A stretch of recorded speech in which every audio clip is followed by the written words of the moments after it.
I'll do that again. Aloha, welcome to Pu'uvai Outrigger Canoe Paddling Clinic number 2. We are very happy today to have Dr. Luke Evslin. I'm sorry, Dr. We're starting over again.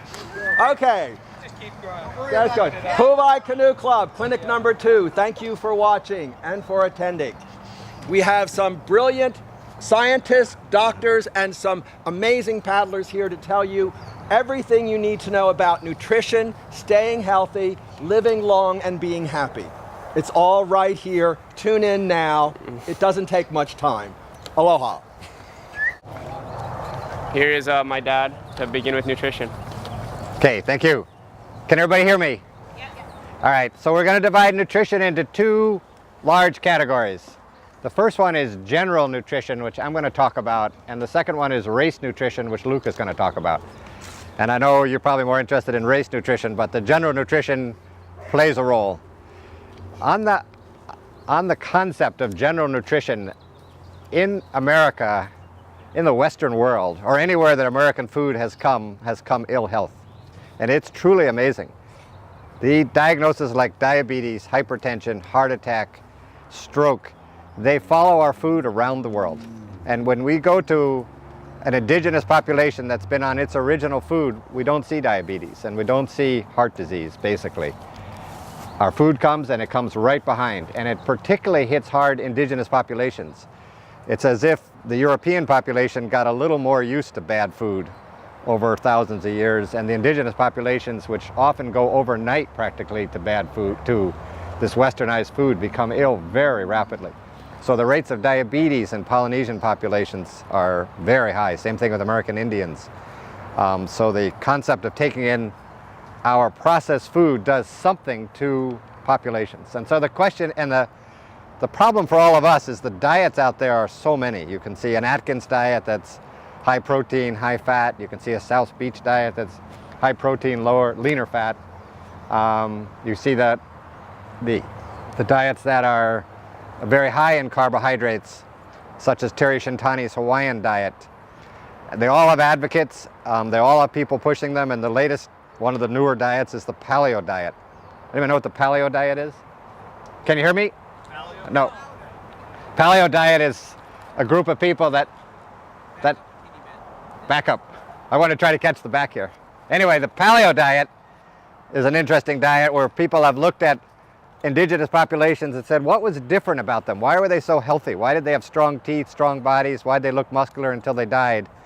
And they've blamed it a lot on grains, that when grain entered into our dietary life, particularly wheat, that we became less healthy, and that's also interesting and has advocates. So the problem for somebody like us is to pick your way among all this and say, all right, I have all this conflicting information, what do I eat? So I'm going to go down a little bit on what we know, and then help all of us maybe pick out what is actually good to eat and what's not so good to eat. Just some general concepts. One thing, and we all know this, America has become the fattest nation in the history of the world in the last 30 years. And some of those statistics are about 25 years ago, the state in the nation that was the fattest was about 20% obese. Now, 25 years later, every state in the nation is over 20% obese. Only one is not, which is Colorado, which is 19%. And Hawaii actually is not so bad. We're 47th, meaning that 47 states are fatter than us. But it's at a market, if you look at the statistics and you look at the states that went, so what it means is 25 years ago, Colorado would have been the fattest state in the nation at 19% obese. And now it's the leanest state in the nation at 19% obese, which is truly amazing. Our healthcare dollar, we spend $2.3 trillion a year on healthcare. 80% of it is on chronic disease, which is diabetes, hypertension, heart disease, and almost all of that is lifestyle related. So again, it comes down to, all right, what do you do about this? What part of our lifestyle is making all this difference? And I'm going to go a little over just the more recent research. And it gets a little complicated in how to use this research in terms of nutrition for races, and Luke's going to try to pick his way up in that a little bit. But I'm going to talk first about sugar. So we know a couple of things that happened. About 30 years ago, the average American had about half a pound a year of fructose. So fructose is half of the sugar molecule. If you eat table sugar, it's half glucose, half fructose. If you eat high fructose corn syrup, it's 55 to 65% fructose. So 25 years ago, we didn't have high fructose corn syrup particularly. We had sugar, and things weren't as sweetened as they are now. So 25 to 30 years ago, the average American had half a pound of fructose a year. The average American now is having 62 pounds of fructose a year. And this is what they've discovered about fructose. When you eat fructose, we thought it was a good food because it goes into the body and it doesn't push up your insulin. So we thought, oh, this isn't something that's pushing up insulin and making us sicker. But what fructose does, it goes right to the liver. It's metabolized just like alcohol. So when you see all of us, if you look at pictures of Americans 40 years ago, we were very different looking. We had thin faces, thinner bodies. If you look at a picture of a graduating class, the majority of them were on the thin side. If you look at a graduating class right now, anywhere in America practically, we're all round. We have round faces, and particularly we have this roundness around the belly. And it turns out that fructose goes, if it's not associated with fiber, it's taken in the body quickly, it goes right to the liver, and it turns directly into very low density lipoproteins, which is the worst of the cholesterol, worst of our fats. The very low density lipoproteins are the worst of the fats. Turns into triglycerides, and it turns into 2 inflammatory substances at least. So sugar, not associated with fiber, is taken into the body, metabolized by the liver, turns into fat and to inflammatory substances. And what that means on a very concrete basis is we get this layer of fat around our stomach and we inflame more easily. And inflame more easily means we hurt more. Our backs hurt, our muscles hurt, and we also build up arteriosclerotic heart disease because it's in the inflamed areas of our vessels that we deposit fat. So what we've done is completely overwhelmed our sugar mechanism. And the way we've overwhelmed it is we've allowed it to come in without fiber. So the main criminals in this is soda. Soda is, and if the modern day soda in America is 10 teaspoons of high fructose corn syrup in every can of soda. So soda is fructose with no fiber. We take it in, it totally overwhelms our system for metabolizing the fructose, and it goes right to the liver and does all of these things. Second is juice. So we would all think, and I gave my kids are trying to sue me now because they were plump when they were 13, but we give our kids 100% juice and we feel good about it. But actually juice is fructose with no fiber. And again, it goes much too rapidly to the liver. And they've done very good studies where they've taken WIC programs. I'm going to try not to go too long, but because you want to get to your diet part of this. But they've taken WIC program kids who they've given juice to, and they've tracked their obesity with the incidence of drinking juice. So juice, again, juice is fructose with no fiber. So the University of California at San Francisco, the endocrinology department there is becoming the nation's leader basically in talking about all of this. And they have a diet, which I've been talking about a little bit on the radio, which they put their kids on, and it works extraordinarily well. And their diet is very simple. It's no liquid sugar. So that's no soda, no juice, or barely any. It's no carbohydrates without fiber. A carbohydrate without fiber is almost everything that's in Starbucks. That's pastries, all that sweet stuff that has white flour and sugar. The white flour does not have fiber in it, so it comes in as sugar. And these days, the sweetener they're mostly using is high fructose corn syrup because it's cheaper. And high fructose corn syrup, sugar is only a little better than high fructose corn syrup because sugar is half fructose, half glucose. But high fructose corn syrup is even higher. So don't eat carbohydrates without fiber. Again, I keep saying it gets a little complicated because when you're racing, you're actually going to take in some sugars. Although the Hammer nutrition guys would have you convinced that the complex sugars that they have in their substances are better, and they may be. And after you work out, you actually need some simple sugars. So it gets a little more complicated in a racing population. But for general guidelines, unopposed sugar with no fiber is really bad for us. Yeah. Can you give examples of some of the carbohydrates with fiber? Fruit, an apple. And I don't want you to walk away from here thinking don't eat fruit. So fruit is really good for you because fruit is, the fructose is bound up in the fiber. It's released slowly in the body and the body can handle it. General gut, I mean, just one more thing about sugar, just which is interesting. If you talk to heavy people and you say, you know, how do you get so heavy? They say, I don't feel full anymore. I just keep eating. And here's one other thing that fructose does. Fructose turns off a substance called leptin in our bodies. Leptin is a substance that makes us feel full. Sugar, fructose particularly, turns off a substance called leptin. Leptin is a hormone in our body that makes us feel full. It tells the brain, I'm full. Fructose turns it off, so you don't feel full. And people know that when they eat more and more sugar, they want to eat more and more. And that's just the way it is, for a couple of reasons. You eat more sugar, it actually produces more insulin. And you produce more insulin, that makes it off. So here's unopposed sugar. It's doing 5 things. Just keep in mind. Turns off your leptin, gives you very low density lipoproteins, gives you triglycerides, and at least 2 inflammatory substances. So number 1 poison we imported around the world was sugar. The second thing were the whites, the white flours, because what white flour did is allowed us to give sugar with no fiber. So the white substances like sugar and white flour are really not good for us either. There's a wonderful book out there called In Defense of Food by Michael Pollan. Michael Pollan is a food journalist and he's a wonderful writer, and he has a small book called In Defense of Food. You can read the whole book and it basically comes down to this sentence. He's saying, okay, what are you left with? What do you eat?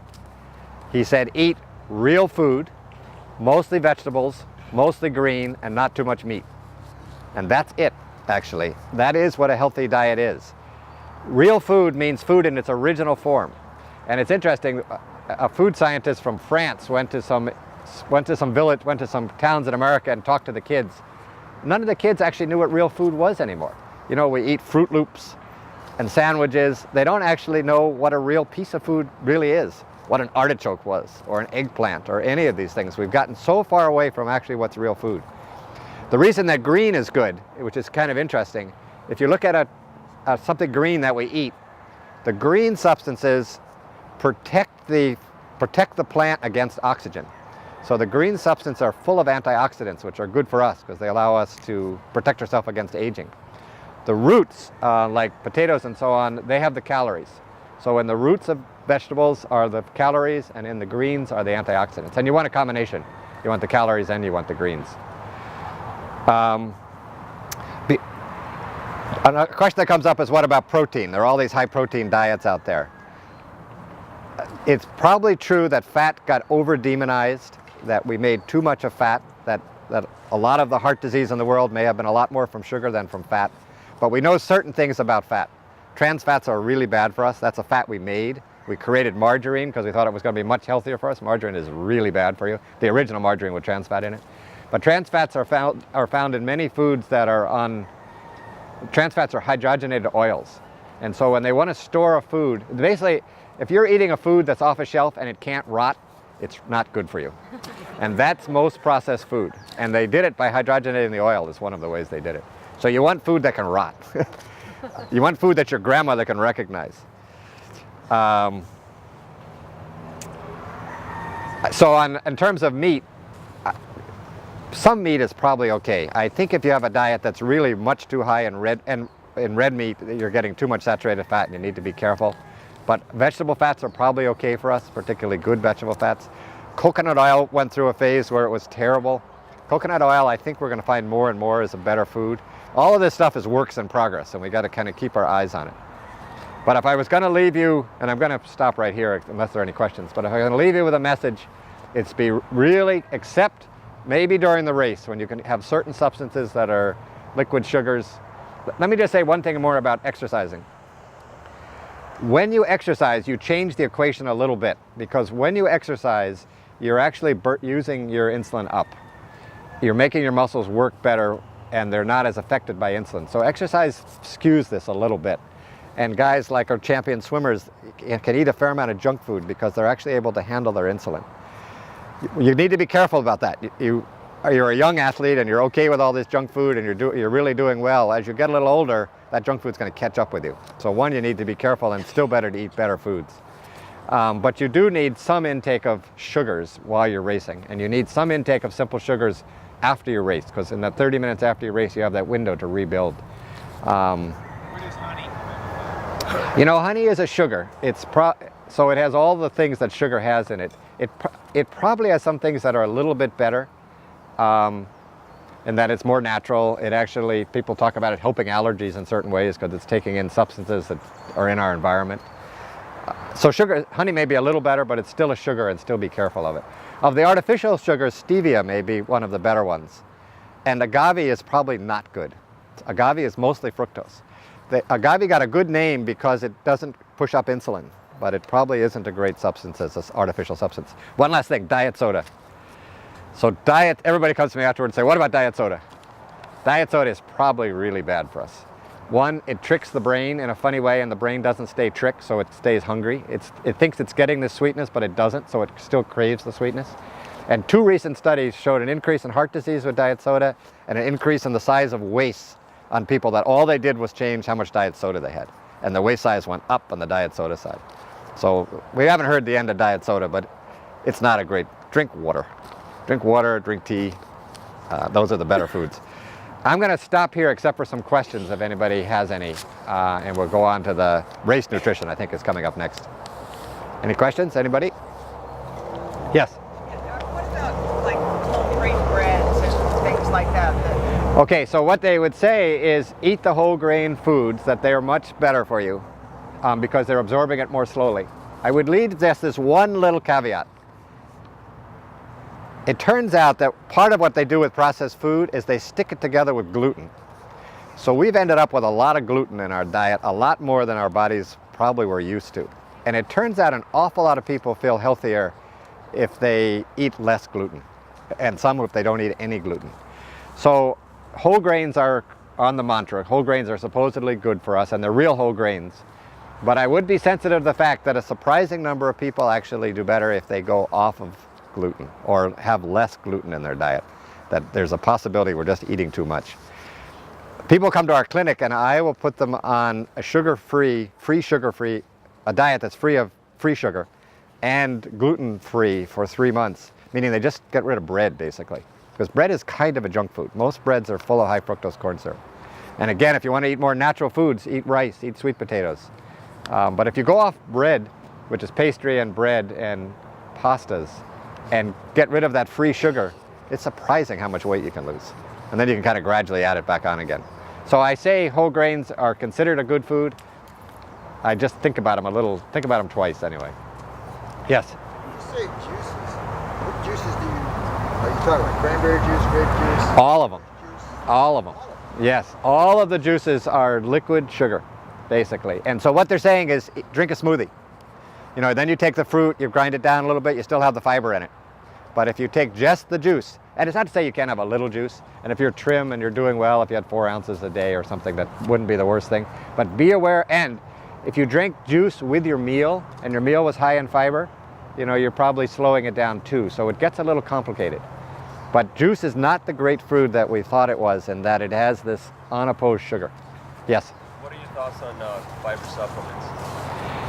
I mean, if you're going to go and have juice, then Yeah. you take some other fiber with that. And people will say that's a reasonable way to do it. You know, a great source of fiber is chia seeds. I don't know who's ever heard of chia seeds. Chia seeds, C-H-I-A. They're South American, the Incas Black thing. and the Aztecs, used them apparently. They're a great source of protein, a good source of omega-3s. One of the problems with meats, by the way, just the old-fashioned meat that our ancestors ate, particularly the American Indians ate, you know, wild game basically, which was healthy and ate grass. The meat we eat isn't very healthy. Our meat ends its life being grain-fed. The grain-fed builds up its omega-6s, which is the fat that creates inflammation. So we've taken something that wasn't so bad for us, and we made it not very good for us. If you want to eat good meat, eat Kauai 100% grass-fed beef. And you know, pig that's grass-fed is probably not as bad either, as from the game lots anyway. Yes? Just to add a note to chia seeds, my husband sells it. So if you need to get chia seeds, you can contact Vic Allen. He's down in the email list. He gives Kamai the deals. This is not all an advertisement. I apologize for wearing this shirt. It was the only shirt I found this morning. Yes? Yeah, For pre-race and post-race sugars for older folks, what would you suggest? Lou's going to talk more about that. Oh, It does get a little more complex, so we divided into the two subjects. Thank you. Yeah. Anybody else? Yes. How about the orange juice with pulp? It's probably not enough fiber. It's better than no pulp, but it probably isn't. Orange juice with pulp. How about that? And again, if you've had it after a good breakfast, at the end of your breakfast, it's got the fiber in it, it's going to slow it down some. So it does slow it down some. I love fresh orange juice. And a little bit is probably okay, but you just be careful. It's not as great a food as we thought it was. Yes? Does it apply only on commercial juices, or if you're juicing your vegetables at home? Well, juicing, I should make that clear. If you juice a vegetable, you're not ending up with that much sugar. So juicing vegetables is probably good for you. I'm actually talking about fruit juices, which is fructose with no fiber. Yeah, juicing, I'm only kind of getting into the research on juicing vegetables, but chances are it's really good for us. I think making these juiced vegetables is a good way to go for something a day, each day. Anybody else? No, not in my mind. And I was actually, somebody was just drinking it, and I thought to myself right before, I should look how much sugar's in there. I think we're going to find more and more that coconut water is a pretty good substance. But I don't actually know offhand its sugar content. But it's certainly not as sweet as a regular. Huh? It's Half of what's in orange juice? Yeah. And the way we get it has a little bit of fiber in it anyway, because it has the little chunks in it. I think coconut water is probably a good hydrating substance, but I don't know beyond that thinking that. Anybody else? Thank you, everybody.